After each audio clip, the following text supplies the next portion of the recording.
Joseph Wampler is going to speak to us on this topic, E. coli. Would you like fries with that?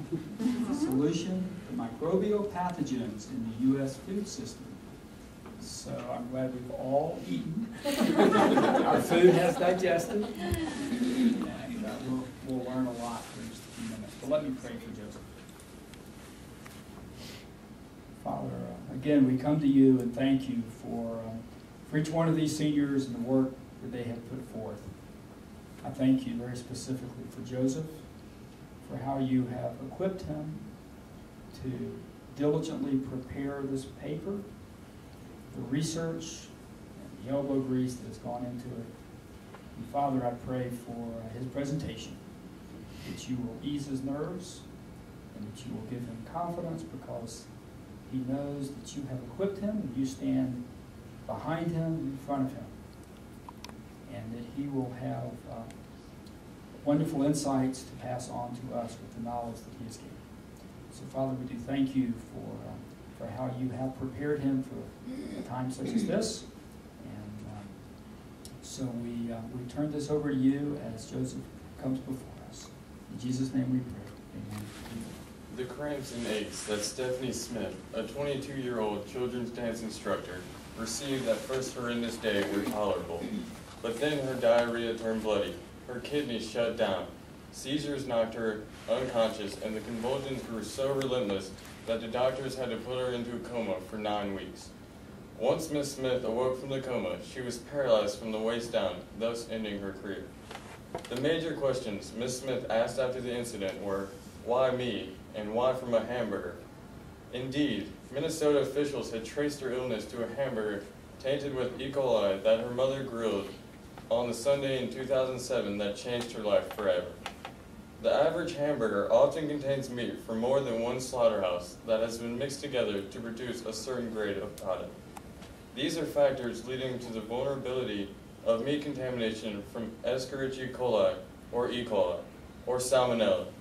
The hamburger that the Smiths ate for dinner was packaged and produced by Cargill, Inc. The making of a single hamburger at Cargill goes through a strategic and complicated process to be made cheaper from trimmings instead of whole cuts of beef. The hamburger that Miss Smith ate was produced by Cargill, but it included trimmings from 4 different slaughterhouses.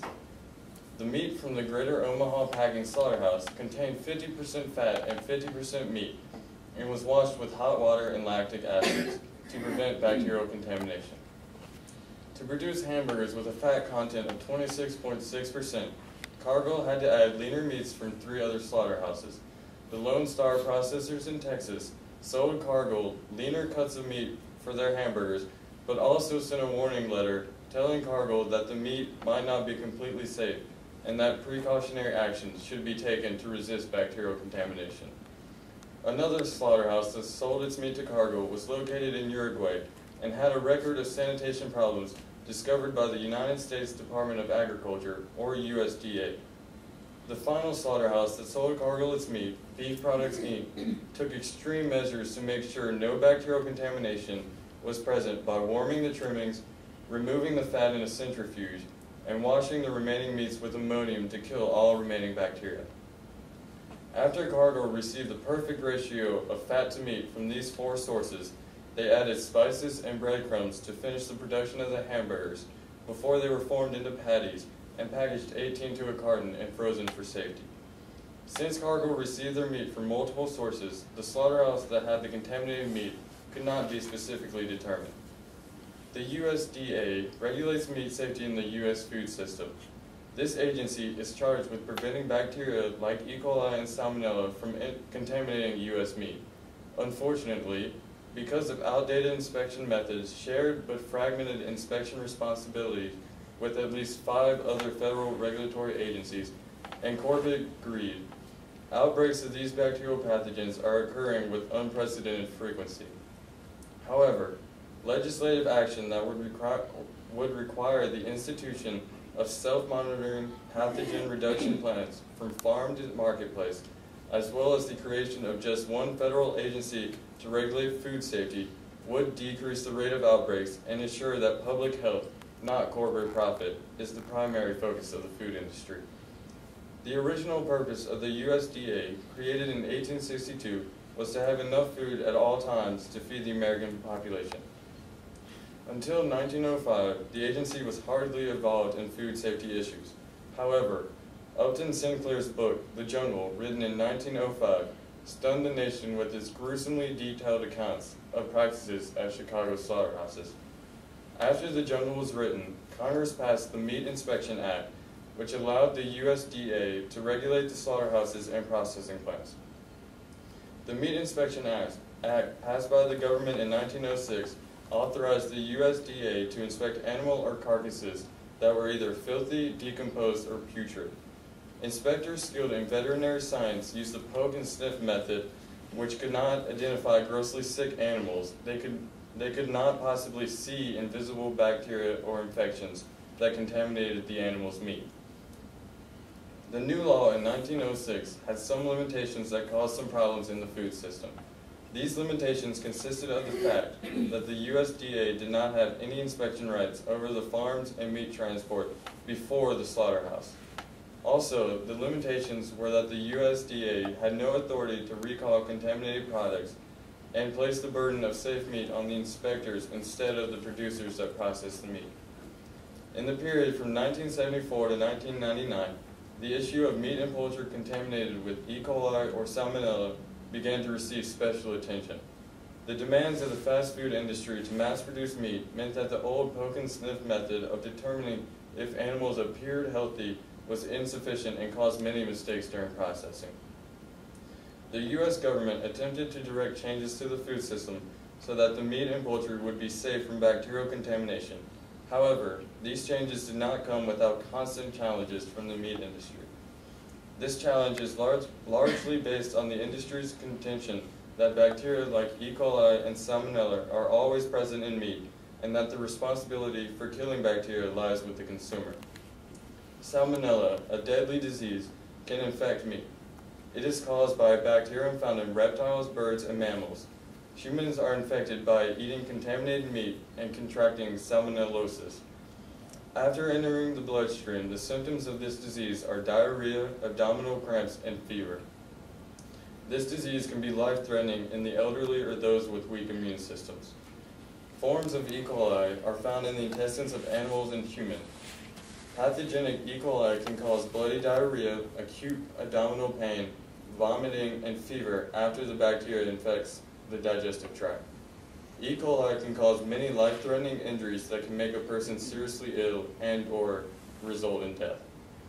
However, E. coli 0157H7 is a deadly bacterial pathogen. It is caused by a bacterium that is found in cattle.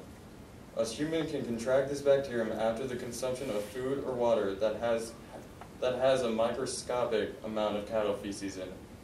After consumption, this bacteria causes bloody diarrhea and abdominal cramps.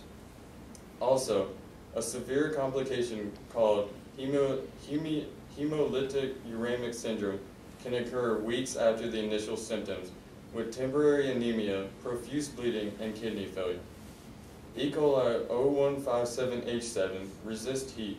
It grows at temperatures up to 111 degrees Fahrenheit. It also resists drying, can survive short exposures to strong acid, and sometimes resists radiation and antibiotics. Thus, the old cleaning methods that used to kill E. coli, like heating and washing with ammonium, no longer work against E. coli 0157H7. In 2000, the Centers for Disease Control, or CDC, estimated the annual number of deaths and illnesses that were caused by the E. coli 0157H7 strand to be 73,000 illnesses and 60 deaths in the United States. The slaughterhouse is an easy way for E. coli or salmonella bacteria to enter into the food supplies. The bacteria, which live in the intestines of animals, can spread to the meat from fecal waste that are on the hides of the cattle. The fecal waste can be smeared on the meat by mishandlings of workers as they remove the hides of the cattle. Contamination can also occur during processing.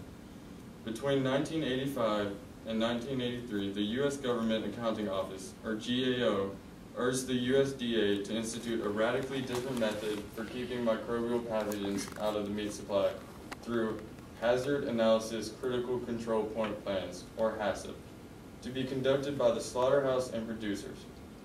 The HACCP plan is a strict plan that food processors establish to determine where in their system meat can become contaminated, as well as the solutions for fixing those problem areas.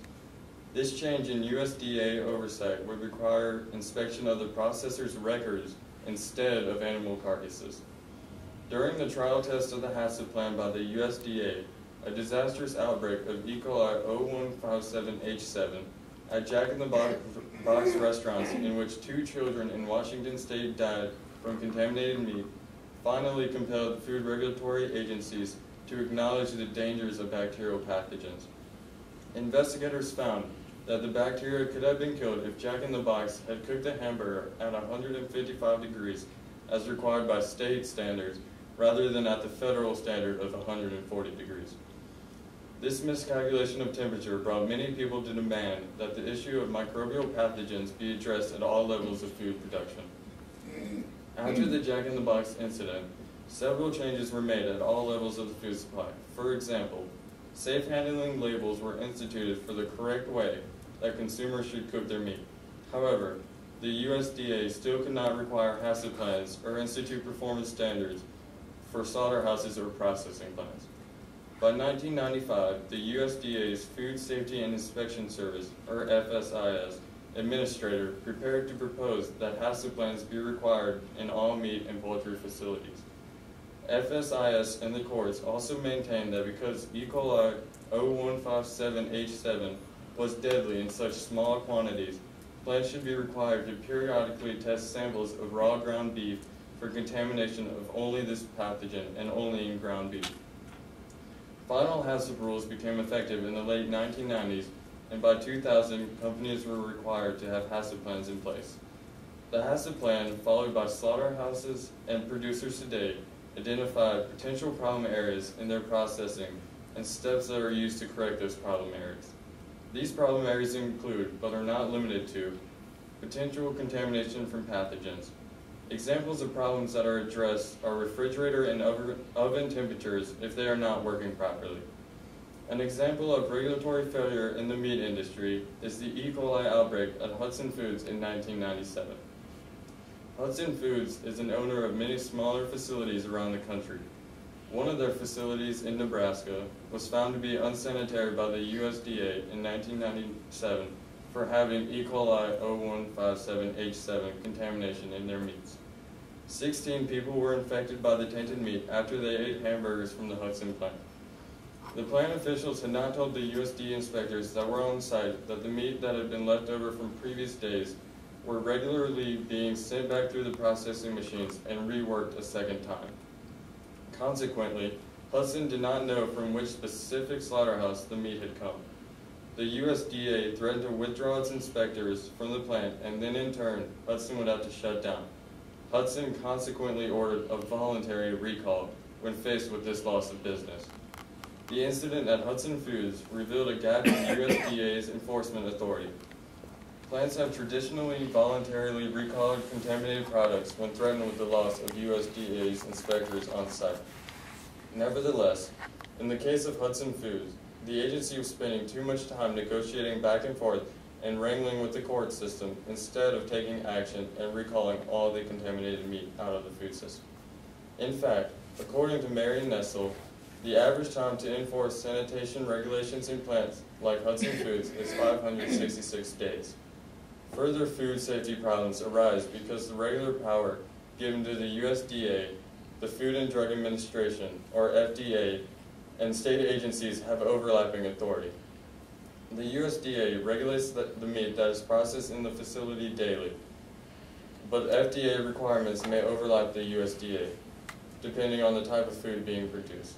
State regulations can be more or less demanding than the USDA and FDA. Since more than one agency can regulate the slaughterhouses and processing plants, gaps in jurisdiction can cause regulatory failure for food safety. Thus, contamination can still enter the food system on a regular basis. Another gap in the HACCP solution is USDA's limitation to inspect test results only for E. coli 0157H7 in ground meat, also known as non-intact meat.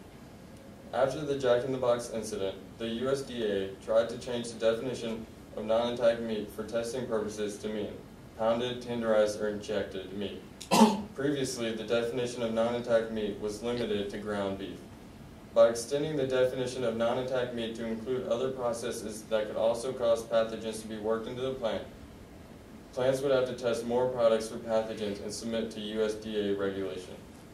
Predictably, this proposal was met with considerable resistance from the meat industry. In 2011, when the agency announced that 6 uncommon strains of E. coli would be banned, this meant that plants would need to test for E. coli 0157H7 as well as these uncommon strains. The USDA wanted each company to come up with a plan to self-test for problem areas for these other strains of bacteria and to come up with measures to address causes of bacterial contamination. The meat industry countered that such testing would put companies out of business. Nevertheless, since the CDC had determined that the 6 new strains are very virulent, this appeal held up in the courts and testing requirements passed to the processors. Moreover, the USDA found many legal gaps in their battles against the meat industry since HACCP was first instituted.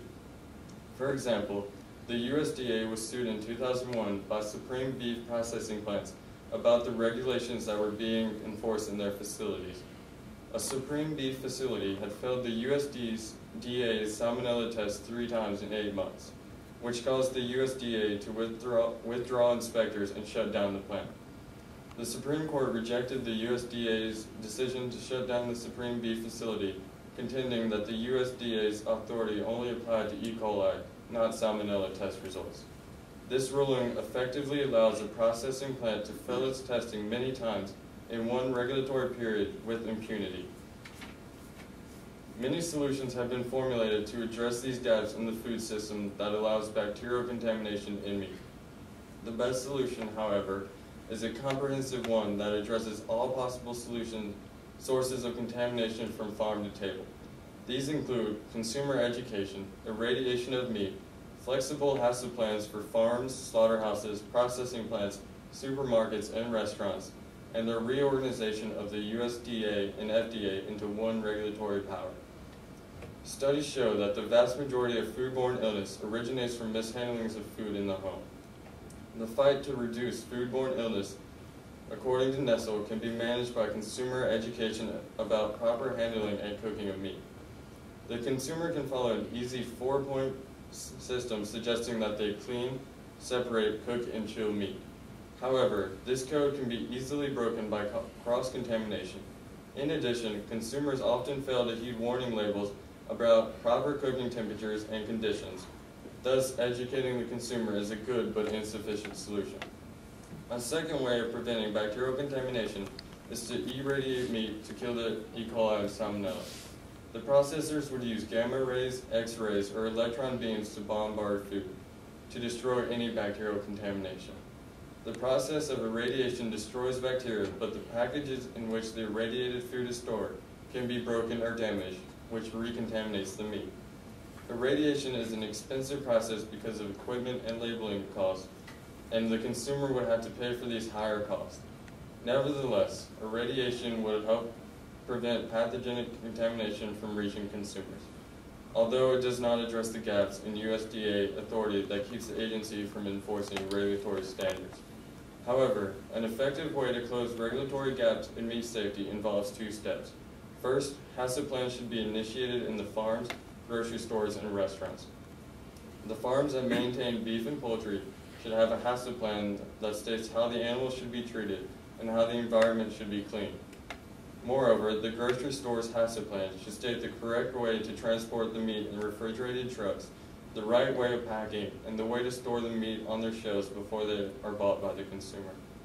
Also, a restaurant needs to implement a HACCP plan to determine the ways to store the meat until cooking, the correct cooking temperature for meat, and ways to prevent cross-contamination.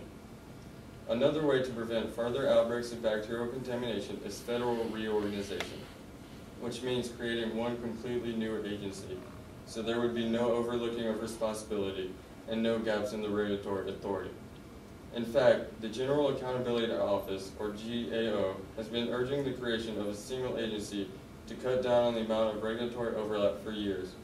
As early as 1993, Senator Richard Dick Durbin, Democrat of Illinois, proposed the creation of a single agency instead of two agencies. This new organization can become exclusively focused on food safety. The USDA would continue to support the agricultural industry, while FDA would focus on drug research and drug safety. The new agency would wield more precise regulatory authority over meat processing plants, since it would only be concerned with food safety. This new agency should also have regulatory authority over all microbial pathogens, not just E. coli. All these regulatory weaknesses affected Stephanie Smith after she ate a hamburger tainted with E. coli 0157H7. She was paralyzed from the waist down and could no longer walk. If Cargill had had a HACCP plan in place, the company might have been able to isolate the infected meat before it was packaged. Furthermore, if Cargill had ignored its own safety standards and processed the meat anyway, a federal regulatory agency that was empowered to take decisive action could have prevented the infected meat from leaving the plant. The regulatory authority of the USDA over meat safety is outdated and unworkable.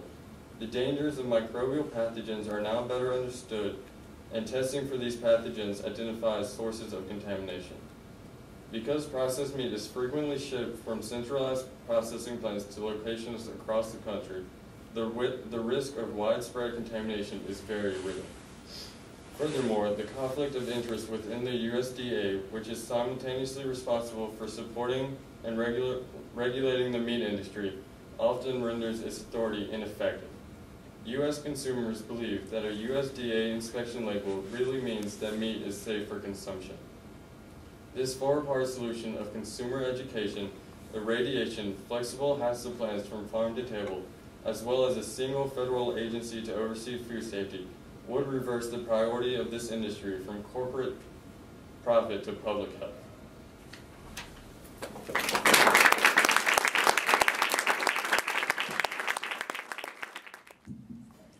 Good job. Every time I eat a hamburger, I will think of you. Joseph, in your paper, you describe a HACCP plan as a strict plan that food processors establish to determine where in their system meat can become contaminated, as well as the solutions for fixing those problem areas. Could you elaborate on the steps involved in establishing a HACCP plan?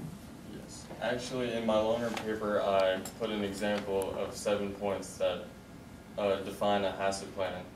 The first one is conduct a hazard analysis to determine where microbial pathogen contamination is most likely to occur and identify measures for preventing such contamination.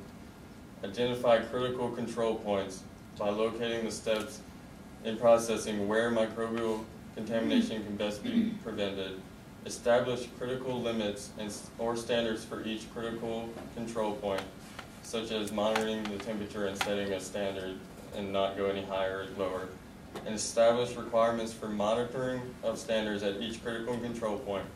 Establish corrective actions needed to maintain standards at each critical control point. Establish record-keeping procedures for monitoring standards and taking corrective actions. And establish and use producers for verifying that the HACCP system is working as intended. Okay, thank you. It sounds like implementing all of that as a HACCP plan would be very expensive. What if I am a small businessman and I have a small farm or a small processing plant or a small slaughterhouse? How could I afford something like that, to implement something like a HACCP plan? The USDA has established an easy HACCP plan sample that can be conducted that is inexpensive to maintain and easy to enforce. And also there's a mobile meat processing, which is a truck that goes around the country slaughtering the meat for small or very small businesses that do not have enough money to enforce the HACCP plan, that has a HACCP plan of their own that they follow. Okay. One of your solutions involves irradiation of meat. Is irradiation dangerous? No, it is quite safe actually. The only thing that happens to the meat is that it changes the color, flavor, and odor, which may seem unappetizing, but other than that, it is very safe to eat. Thank you.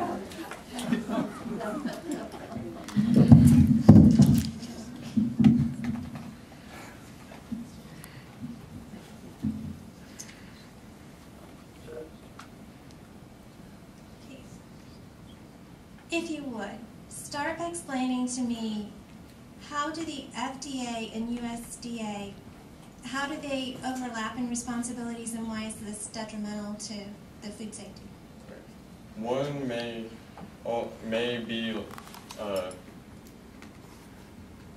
monitor ground beef, while the other may be monitoring pounded meat. But there's still injected meat that could slip through the gaps because they don't know which one is monitoring what, and so that one of them might not monitor that, but then the other one will think that the FDA is monitoring it, and therefore it would slip through because neither one of them are monitoring it.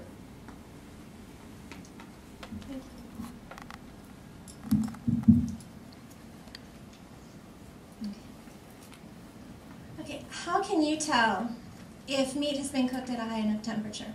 Would color be a good indication, or do you need to know more?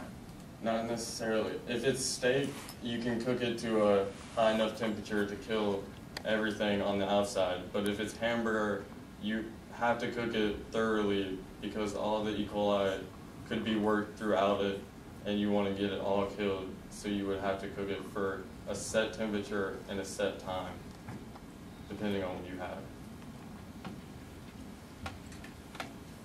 If meat is processed perfectly to the highest standards, is it so clean that it can be eaten raw without danger? Not necessarily. It could still have a few slip-ups in that even if it is processed perfectly, it could still have E. coli bacteria in it. So you should cook it anywhere. And one more.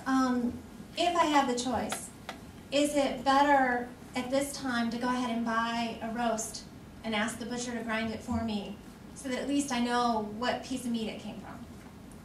If you know the butcher and know like what he has issued and like how he does it, then it would be better to have him ground it up, but you would still need to cook it to the set temperature just in case it might have E. coli in it.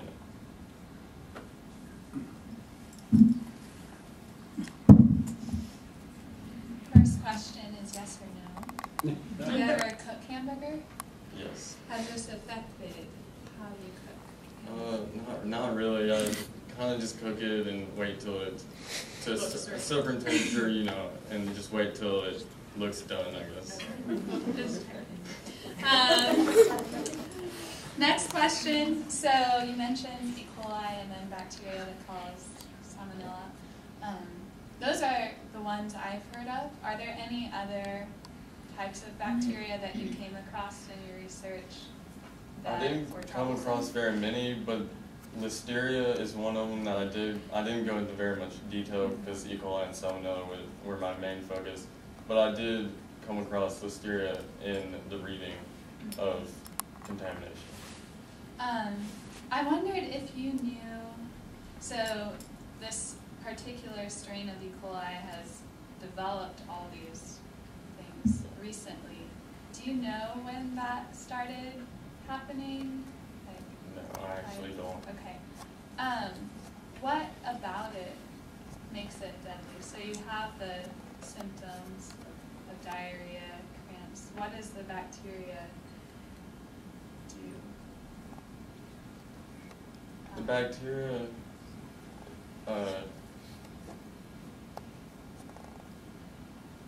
gets inside of you and pretty much kills you from the inside out. Just kind of overtaking. Yeah, it kind of overtakes your intestines and kidneys and everything and shuts them all down. And it's pretty fast, or how fast is it? I actually did not Okay. study how fast it actually was, but I'm sure once it hits your digestive system, it probably starts reacting right then. So. Okay. One last question. So you mentioned how irradiation is very expensive, and I wondered if you came across any prediction of how that would increase costs, or examples of what that would look like. I did find that it costs around $4 million to $10 million, and that cost can be sent to the consumer, and that has to do with the facility and like how big it is, how much meat you want to irradiate at one time, and how big the company size is. So like factors like that. And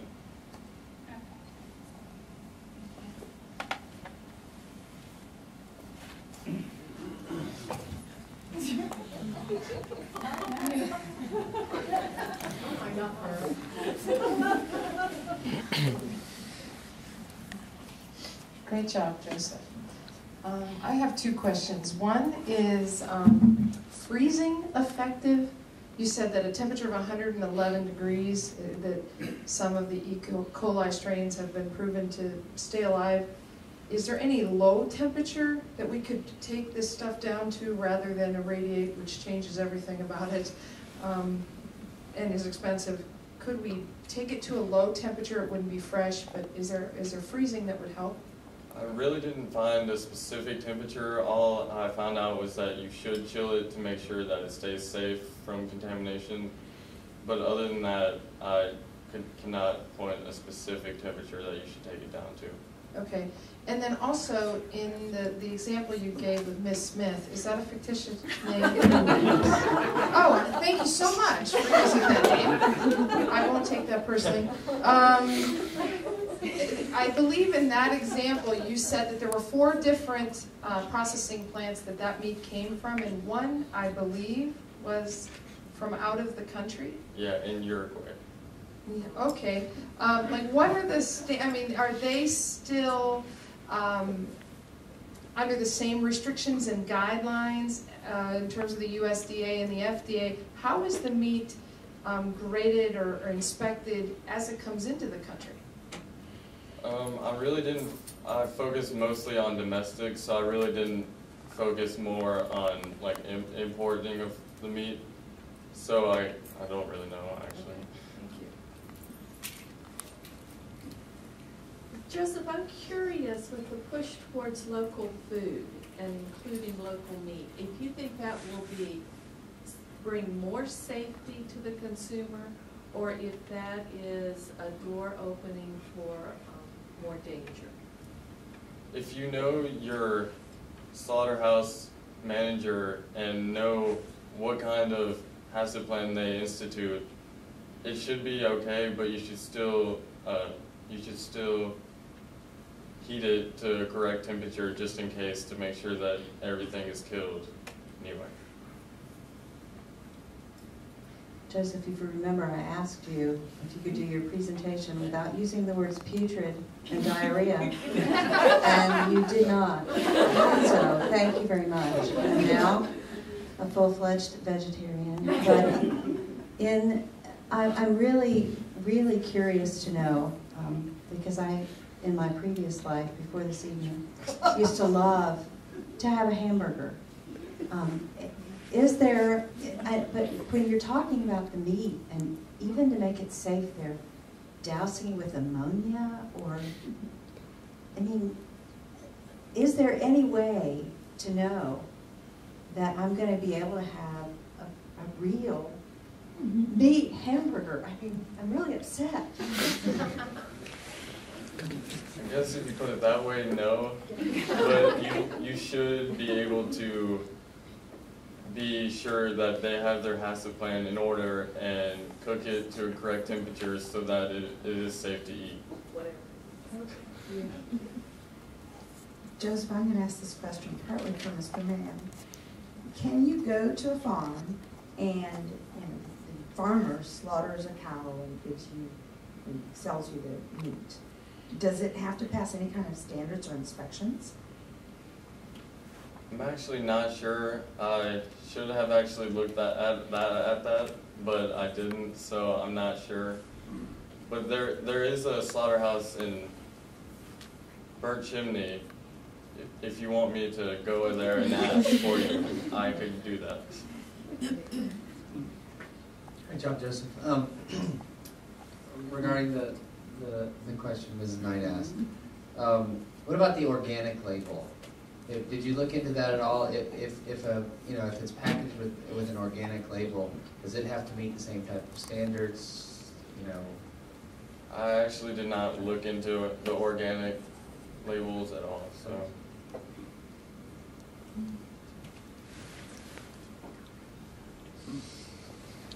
After your research, do you think AC Branch is the smartest person in your senior class?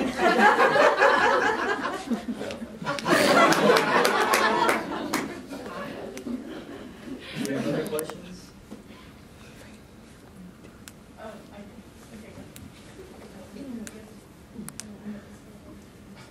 Okay.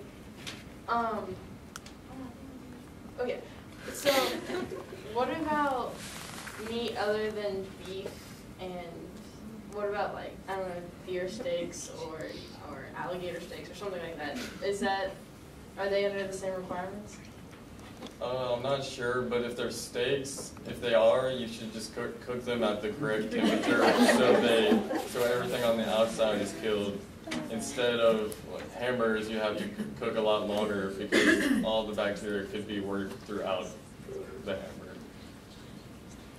Do you know if the United States, where it ranks in terms of occurrences of E. coli relative to other industrialized nations? No, I actually do not. I'm sure we're top up there. Any final questions? Joseph? Oh, we do have another question. Do your parents buy their meat, or do they get it killed in Burnt Chimney? Our meat actually comes from, we take it to Floyd and they slaughter it for us, and then we buy it from them. You're taking orders.